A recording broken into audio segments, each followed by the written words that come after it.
Hello, I'm Rebecca, and welcome to Masterful Chats. Masterful Chats are short, clear, concise, clarifying conversations designed to uplift, empower, inspire, and support you as you move forward on your spiritual path and in your life journey. And today's Masterful Chat is about being a sovereign human being. What that means, not only for each one of us individually, but for the ascension of mankind and the earth. But first, I'd like to tell you a little bit about myself. I'm an information synthesizer, a mystical scholar, and an intuitive. And I believe with my entire heart and my whole being that we are each a beloved child of God. We are known and loved totally, completely, and beyond measure. Please like, share, subscribe, hit the notification bell. It would really help the channel grow. And please stay till the end of the video because I'll be offering you a spiritual tool to move through your day with more ease and grace and peace. So let's talk about sovereignty, what that actually means. Being a sovereign human being means that you have cleared out your baggage. You have looked into your belief systems. You perhaps have challenged the family wallpaper that you grew up with. You understand and know who you truly are as a human being, and that not only do you respect yourself and your individuality, but you also respect others and their individuality. It means that if someone says something or does something, that you don't react if you are hooked. If someone's behavior causes a visceral response within you, you recognize that there's something in you that is not healed. And the other big word that comes with sovereignty is accountability. Being accountable for every thought, word, feeling, and action. Knowing, as I say, that the buck stops with you. Sovereignty also means being ultimately responsible. And we don't see a lot of that out there in the world, especially in the political arena or in the corporate arena or in the economic arena, do we? I'd like to share a story about the behavior that we do see. And quite often, the place to watch this and be able to really understand it is in the political arena. In the days of Atlantis, there was a program, for lack of a better term, that was put into, I'll call it human consciousness. It was basically a triangle of behaviors. And that triangle of behaviors, if you draw a triangle, and on one point you have the victim, and on another point you have the rescuer, and on the third point you have the persecutor. So this program was created into humanity tens of thousands of years ago. It's still very prevalent among humankind. And what it means is basically people that are not sovereign, people that are not responsible, people that are not accountable, their behaviors mirror this triangle. I want you to watch politicians who basically are either saying, I'm the victim, and then in the next 2 or 3 sentences, they'll be persecuting someone. And then in the next 2 or 3 sentences, they'll be potentially rescuing someone, a teammate or someone, an ally, I'll say. The behaviors on this triangle prevent a person from being a sovereign individual. The potential is there for each one of us to overcome this programming if we are awake and aware of our behavior, if we accept our responsibilities, if we are able to learn and adapt, if we realize, oh, we made a mistake, I can correct that and learn from our mistake so we won't make that mistake again. In terms of dealing with other human beings, if someone says something that offends you or upsets you, well, the first place to look is within yourself. All of us have lines that other people do not cross. We do have physical boundaries. We need emotional boundaries. As I've said in the past, violence is never okay. Any type of emotional, physical, or mental abuse is not okay. That's not what I'm talking about here. I'm talking about day-to-day interactions.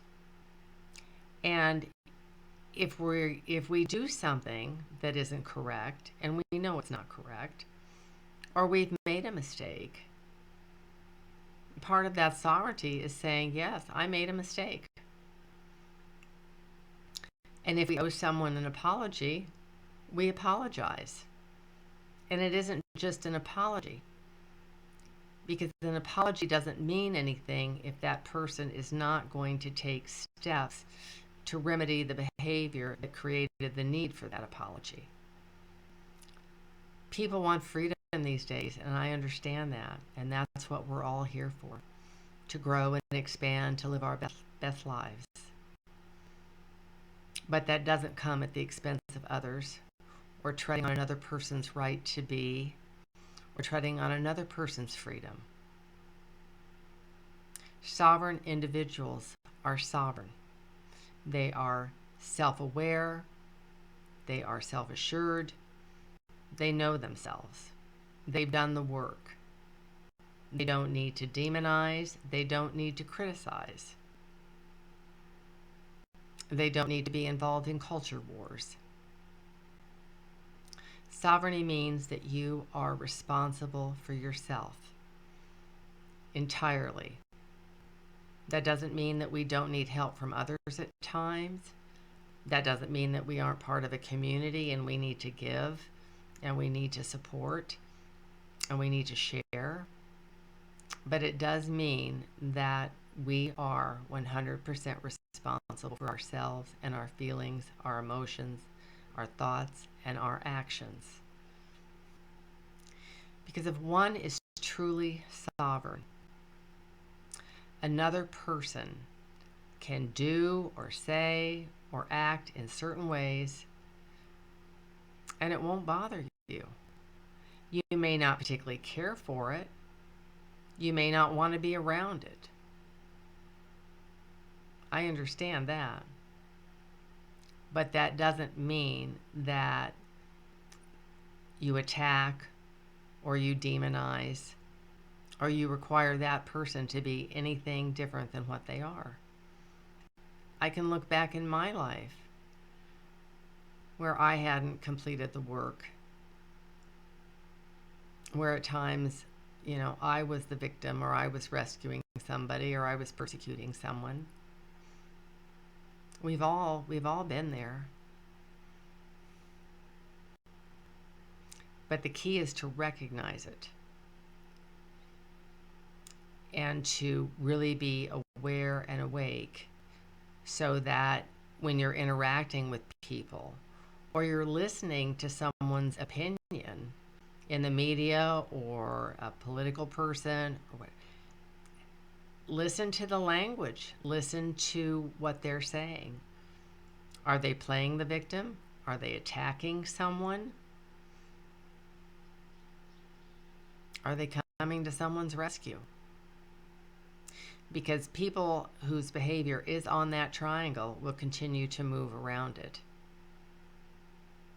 One cannot be a sovereign human being and on that triangle. of behaviors. Now, each one of us, I realize, has probably been, yes, a victim at some time in our lives.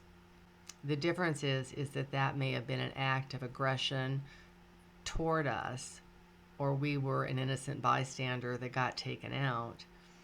But our choice is, how do we move beyond that so that that does not define us? Where we become our own hero and our own champion, and we can be a sovereign being. Every human being on the planet has that potential. It's just that the victim, rescuer, persecutor triangle actually is a way of being for many, many, many people. So observe yourself and others. I think that will be very, very beneficial in terms of how you interact with people.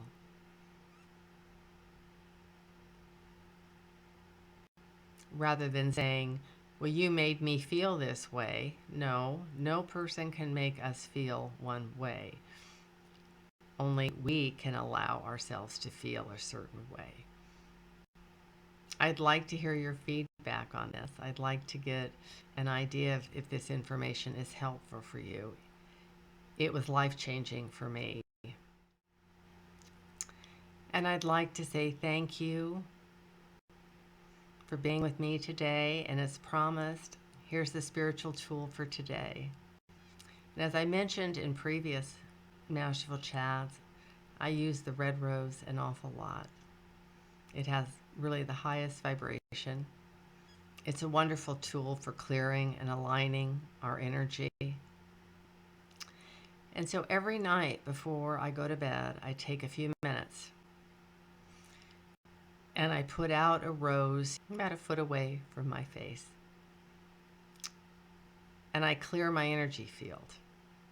And the first thing I say is, in this rose, put all energies that I left with other people, places, things, events the last 24 hours.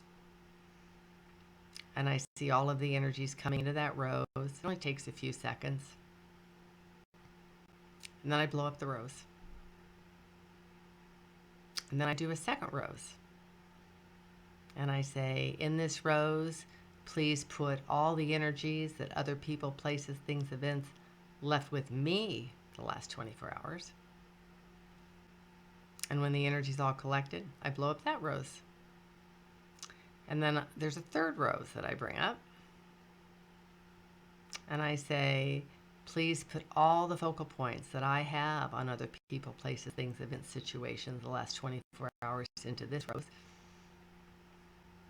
And I blow that up when it's complete. And then the fourth and final rose I bring up in front of my face. And I say, please put all the focal points other people, places, things, events, situations have on me the last 24 hours into this rose.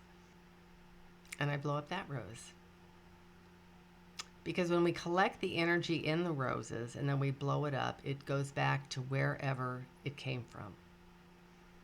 And that'll only take a few minutes. But if ever you've had a day where you've just been bombarded, or even if you haven't, you'll sleep so much better if you clear out your energetic field every night before you go to bed.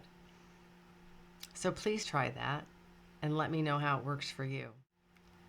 So once again, thank you for being here with me today, wherever you're at in the world.